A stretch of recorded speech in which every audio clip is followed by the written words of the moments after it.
Yeah, it's yeah, we are. I'm just seeing if we came up on.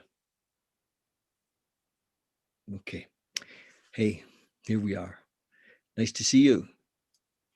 You too. Thank you.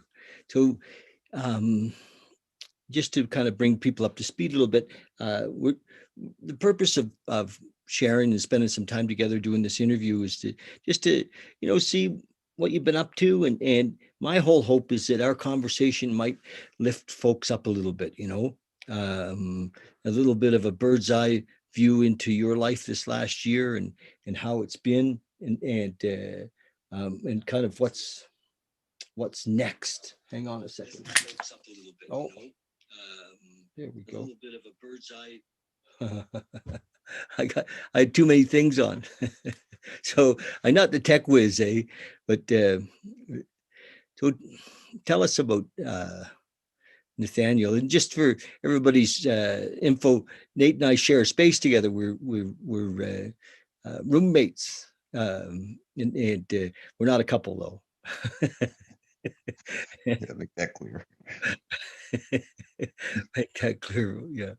And it would be okay if we were, but anyway, the I know that Nate's been through lots of ups and downs this last year, and lots of, like all of us, lots of challenges, and so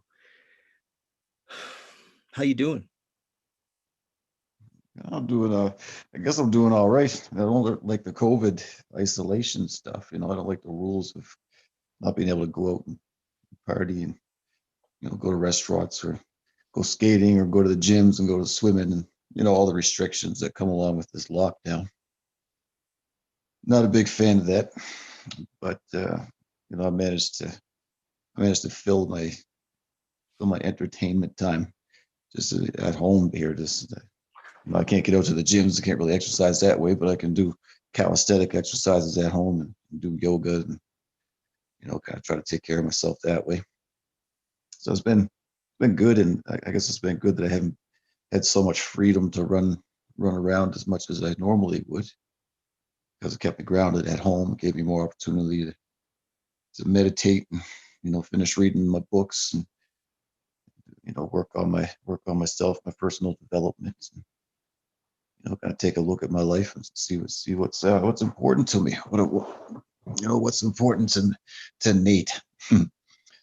So I guess part of what happened early this year, I got laid off right around the summertime. I've been back in June. It's about 6 months ago. Got laid off of work, and yeah, it was kind of interesting how that went because first there was 2 weeks of isolation time that I had to do back in March. This is before I got laid off. Had to do the 2 weeks lockdown because I had a bit of a cold, and so during that 2 weeks, it was great. It was perfect because I really felt like I needed a break from work, anyways. Because I had been working for about a year straight in construction, and I was already feeling like I needed a break. So that 2 weeks was awesome to me. I was like, yes, I get 2 weeks paid. I'm going to do nothing except for meditate and pray and journal and write and finish reading this book. And the book that I've been reading is called The Laws of Human Nature. As they get into it's kind of a psychology book. And it talks about like shadow work stuff. So I'm kind of interested in Jungian psychology. So I was reading that book, and there was a couple of parts in there where they talk about looking around inside of ourselves for like repressed areas of our character, and it talks about looking and looking into our subconscious and looking for things that were repressed. So I had 2 weeks of lockdown time to do some of that kind of shadow work development. I like to call it shadow work, and so I started doing that. Um, yeah, it was just for those 2 weeks. I was pretty quiet. I was just reading and journaling a lot. I wound up digging up an old part of myself. Kind of I remember just kind of snapped up out of sleep one day with just the urge to draw some pictures and stuff. So I think I dug up that little repressed artist that was inside of me. Oh yeah, is that really where you started? Yeah, Uh, that's when it came to me. wow, You know. because yeah, like you are actually a really good artist, and I like that. I like that Muji on the wall behind you there. There I he may is. have drawn that. Yeah, Yeah, that one, and that's the yeah. Maharaj. Not so proud of the ones on the black paper, but I like Yeah, the Muji one. Muji's yours. Yeah, it is. Beautiful. Um, so what So else came? you got more questions?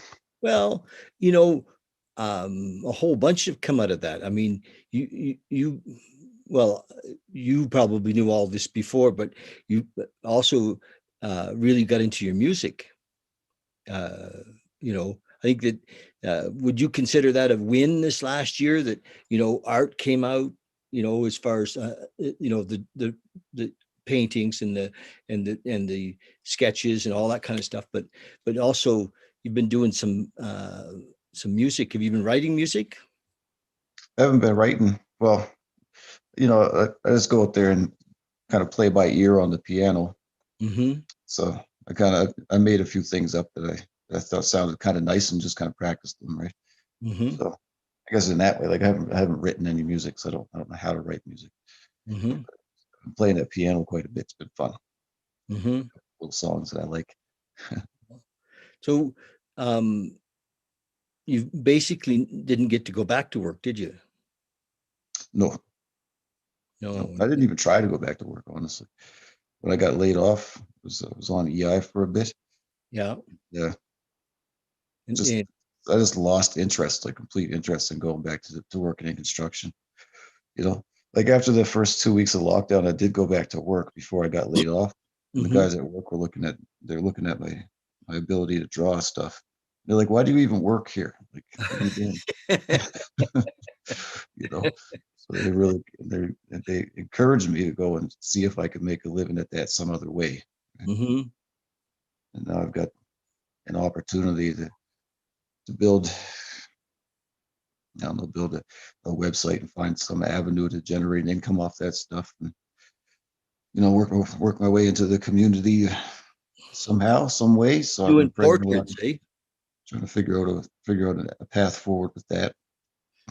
You've been doing portraits, haven't you? Yeah, I've been doing a lot of portraits. Yeah, Oh, that's cool. so it's kind of growing and morphing for me too, right? Like, Yeah. I like I think of I have a few different ideas for where I might take it, but I think one of the things that I would like to achieve with any paintings or artwork that I might want to stamp and call my own would be, really to encourage people to look inside themselves, to meditate and get in touch with themselves, to find their purpose in life, to find that even that sense of peace inside of ourselves. That's a super important thing for me, like, being able to meditate and pray and as you would put it, come into the moment, be in contact with the moment. I describe it as like, sometimes I'll call it my inner peace. Sometimes I'll call it the kingdom of heaven that's inside of us all, you know. Mhm. Our little ashram up on Signal Hill here. Yeah. We've had quite a few people come and go, haven't we? That have been struggling and trying to find their way, and we have a couple of extra rooms, and just it's great to see who the universe is going to send us. Uh, Mhm. you know, and um, There's been yeah, some interesting characters come through. there has been some interesting characters for sure. So, um, when this is over, if it's ever over, I mean, there's no such thing, I guess, as over, but you're just there's probably no way you're going to go back to construction. Well, I mean, if I have to make a living, I've definitely got that skill set. I can always fall back on my trade, right? Yes. So Yeah, you're an electrician. I'm an electrician. Yeah. You have you have electrician abilities. You're actually not an electrician. You're, Nathaniel. Well, you're not even Nathaniel. Who are you? Yeah. The big question. Who am I? That we all, kind of struggle. What do you think's been the biggest thing this last year? Big epiphanies, you know, you had any awarenesses around relationships or um, Oh yeah, yeah. I did wind up. I started dating a lady shortly after I was, it was about 6 months ago. you're the So only person I know that met somebody during COVID. yeah, that was interesting. That's a challenge for me. Again, when I talk about shadow work, like Jungian psychology, he describes it as our animus. So it's it's almost like a different person comes out of me when I get into a relationship.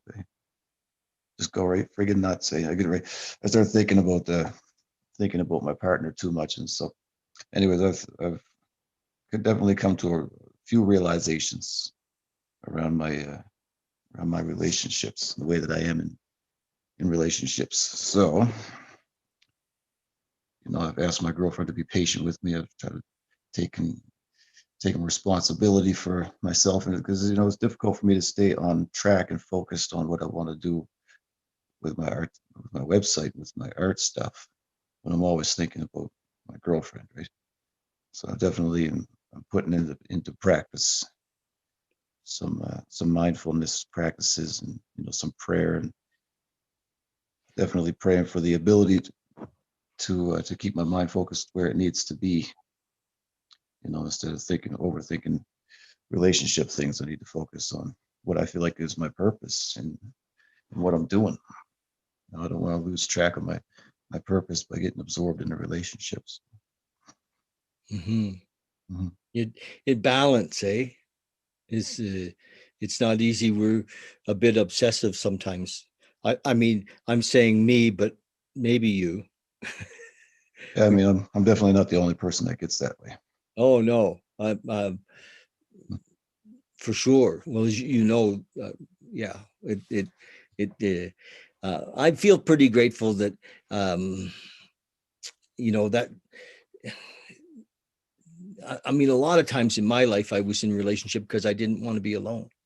And or I thought I needed to be, and it's really nice to have gotten to a place of not needing that for me personally. It's like, oh, there's a whole freedom that's come, and which may actually allow for me to be more in somebody's life in a different way.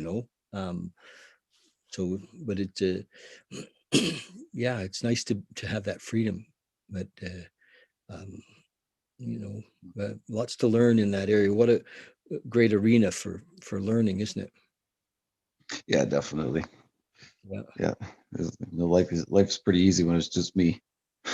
It's a little bit lonely sometimes. I wouldn't mind cuddling and so on and so forth, but you Yeah. know, it's Well, you've pretty got easy. lots of cuddling this winter or this last few months. So, in fact, so uh, what do you think's coming up this year? What do you see coming next? I mean, I think a lot of us must be wondering, what is next? And, Mhm. and because at one time we thought work was the most important thing, and then relationship was the most important thing, and then kind of COVID has changed a lot of that. I think, and we've many of us have had to look inside. you know Yeah.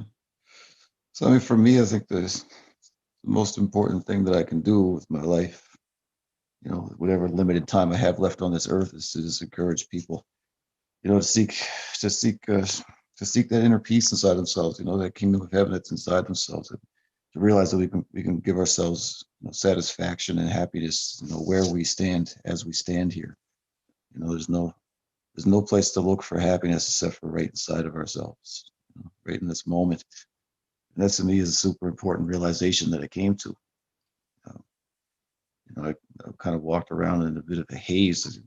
I've heard people describe it as a satori experience. You know, I just walk around dazed, just looking at the beauty of everything around me. And to me, that was a very powerful experience, right? And I realized that I'm in charge of my own happiness right now in this moment. So I'd like to pass it on to people, you know, as and I just like to share that message with people. That's all there is to it. And it seems like a purpose for me to do that. Uh-huh. So moving forward in the future, it's going to be part of what I do with my artwork, and my website, and my communications with people. Hmm. I'm going to try to also, well, I'm going to try. It's my mission to, you know, to help other artists sell their art as well. Okay. So I intend to collaborate with some other visual artists on my Hmm. website, which I'm going to be promoting and stuff. I'm going to offer a space for other guys and girls, other people Yes. to uh, to post their work as well, so that can be for sale through my website, Hmm. and just try to collaborate with other artists. You know, Hmm. that's how that's going to go. I'm just going to make a big a big art website and work on my blog and share my message with people through my blog and videos that I'm going to make, and Hmm. I'm going to move on that way. And I'll see if I can branch off into, maybe teaching a little bit of art classes, drawing classes or something. You know, You that could might do come up that, in the sure. future. So at one time in your life, you did have some art training? Yeah, I did for sure. Yeah. I mean, I've read about a billion books. I went to an art school briefly, and I didn't make it the whole way through though, because we read. I'm from a poor family, right? We didn't have the money for that. Hmm. So I basically learned through books and videos and a ton of practice. And Hmm. guess I'm a self-taught artist. You Yeah, well, you have talent. You know, know, art is kind of like that, isn't it? I mean, I guess it could be a science, but it seems like it's more like an art. yeah, it's just something that I practice a lot. Like I say, I read quite a few books about it and Yes, practiced it when I was a kid. And just that's all I did. Right. nice. So, tell us where you're from. I'm from Nova Scotia. Nova Scotia. Yeah, I would say I'm from Halifax because that's where I was born. Yes, Born in Halifax, and then was raised over on the Dartmouth side of the Halifax Bridge. yes, Was raised over there for a few years, and then my mom took us off into the woods and into the more rural areas of Nova Scotia. So we lived in quite a few different rural communities and small towns around Nova Scotia until okay. I was about 12 years old. When I was about 12, we moved back. I guess, yeah, it would be about 12. We moved back into the city in Dartmouth. Yeah, I got myself in a whole bunch of trouble, lots and lots and lots of trouble back there. And then I was about 17. We moved to another small town outside of the city. I went to high school back there in Liverpool, down on the South Shore.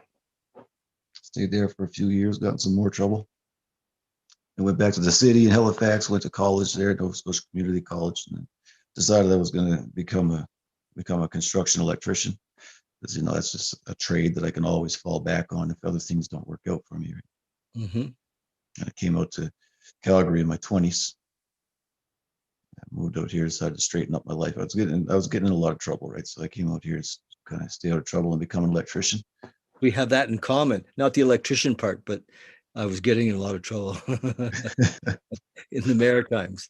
Very Yeah, much we have that in common. I was a bad little kid. I Well, came out here. you weren't a bad kid. You did some bad shit. Yeah, right. Yeah. Just got in trouble. That's all. Yeah. Yeah. Me too. Yeah.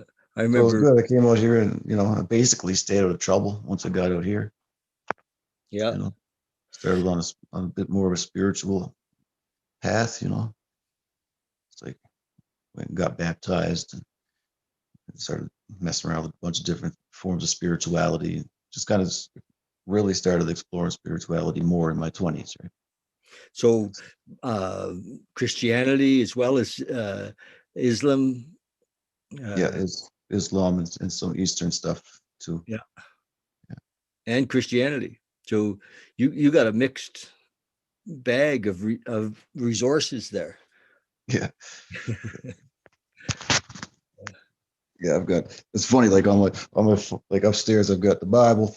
I've got the other Bible, which is a collection of Gnostic Christian texts and old Jewish texts and the Kabbalah. And I've been through the Quran, been through on my phone, I've got the Tao Te Ching, which I read all the time. I've got the Bhagavad Gita. You recommended the Bhagavad Gita to me. That was kind of a cool book. I like Yes, it. very I cool. got the And you, Dhammapada on my phone. I read the Dhammapada, so I'm all over the place with it. and you got the big book. I got the big book of Alcoholics Anonymous. That was the most useful one, honestly. I Yeah. think those 12 steps were hugely helpful in me actually becoming spiritually awoke and coming to peace and terms with all that confusion, right? So I always say, like, searching through those books was not a good place to find my spirit. You know, but looking inside of myself was a good place to find my spirit. Hmm.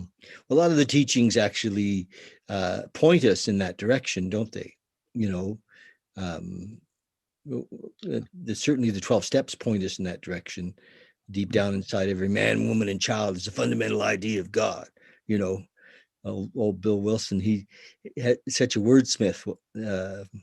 He really nailed it. And uh, yeah, but I also, you know, looked in a lot of, I turned over a lot of rocks and looked under, a lot of places for my relationship with God, and of course, when I stopped looking and went inside, boom, There it was. There was that happiness I was looking for the whole time. boom, there it was. What Just do you had to do? clear away some of the anger and frustration and all the fear and stuff. Well, you know, and the whole idea of be here now, you know, because it took so long for me to get what that meant. Be here now. And I'd be like, well, what do you mean? Aren't I? No, because my mind was so full of worry and judgment and anger and fear, and, and wanting, and, and that I was not ever present. Mhm. And, it took, I think I took the long road. Took the long road. But yeah, I was chatting with a guy today. I told you I've got a new sponsee, and he's in his 50s, and said, wow, it felt like was taking him a long time. And I said, look, if we awaken any time in this lifetime, it's not a long time. We're, anytime's, a good time. And it doesn't matter how long it takes us to find the answer, you know, and but your experience, I mean, you really have been on the path for a long time, in a way, not it didn't just start a couple of years ago. You were, No, for sure. you know and it's cool. You have a lot to share with other people in that area, and you're doing it, you know Yeah, which is I'm really, enjoying it too. It's a good experience, man. yeah, Mm. right on. So have you had any, like, oh casual advice for the world, sitting where we are, the middle of January 2021, you know, the middle of COVID, uh, what, the beginning of what could be a bit of a tough financial time for the world. I mean, where we are, what would you say to people? Don't worry about it. You know, Don't worry, be happy. there's so much concern these days about the conspiracy behind COVID-19 and how they're trying to make this one world government. You know, All it's the that stuff. worst thing in the world for it to happen. And it's the work of the devil. You let go of that stuff, really. You know, what if they're making a one world government? What if that is it? Who cares? Maybe it's a good thing. And there's nothing that any of us can do to change it anyways. So I don't know. Personally, I just choose not to get upset about it. You know, what if everything's perfect, just the way that it is? You know? I think around COVID, the whole being isolated thing. I think there's a huge lesson to learn about the importance of community, people, and human interaction. Yes. So maybe it's not the case for everybody, but I choose to believe that for most people, community and interaction in person with somebody is a very important piece of life. You know, um, whereas like personally being alone with no pet, not being able to see anybody, locked and isolated in a room is it's not a very healthy place to be. I started getting real itchy bitchy and twitchy. Right? I always craved having people around, and I think that we all need community and human interaction. So that's a big piece to be learned. Another piece of that too is, in not being able to interact with people, not being able to come together with people, I started thinking about, what are other ways that I can show my love for people, other ways that I can express love, instead of hugs and, yeah, hugs and physical contact. I've always been a physical kind of person, but what are other ways that I can express love, other love languages that I can speak to people, send people gifts, you know, use words of affirmation, talk to them, tell them that they're doing good, and encourage them. Just call them up. Just call them, pick up the phone, let them know that I'm thinking about them. Yeah. Yeah. There's a couple of guys that have called over a little while that just by me calling them, when they pick up the phone, they just clearly are very happy and really appreciate having somebody reach out and call them to think about them. Yeah. I think that as a community, that's something that we should definitely be doing. Yeah. I think love is an action word. Mhm. It's a verb, and you know, it in expressing it, um, you know, I think is amazing. So good for you. I know you do that. You're on the phone, uh, talking to people, and a lot, which is great. Lots of new guys that are trying to find their way, and you do that a lot. So that's great. I mean, love is the answer. Wow, that could be a title for a song. Um, anyway, all the love languages. Well, good for you. I, I, you know, I agree, and I can't wait till we can start having people over for dinners again. You know, I'm visualizing big barbecues on the backyard, baby. We're, you know, there's barbecue season's coming, and we're gonna have folks over, right? Yes, sir. Yes, sir. Right on. Well, thank you for kind of short notice we to just do this, and to kind of be vulnerable and share with people what's happening in your life, and I appreciate your ability to do that, and to hopefully just us being here today lifts some people up a little bit. you know Yeah, yeah, I sure hope so. It is a little bit awkward being in the public eye, you know. But, well, no fear, man. No I fear. think you do it well. Yeah. So thanks for this, and yeah, just I can't wait to see what the next 6 months, how it all unfolds, and because good stuff seems to be coming your way. Mm, And yeah. You know, just pray and focus. Keep on keeping on, and it'll be okay. it is, yeah. Yeah. All right, my friend, thank you. Okay, thank you, David. Yeah.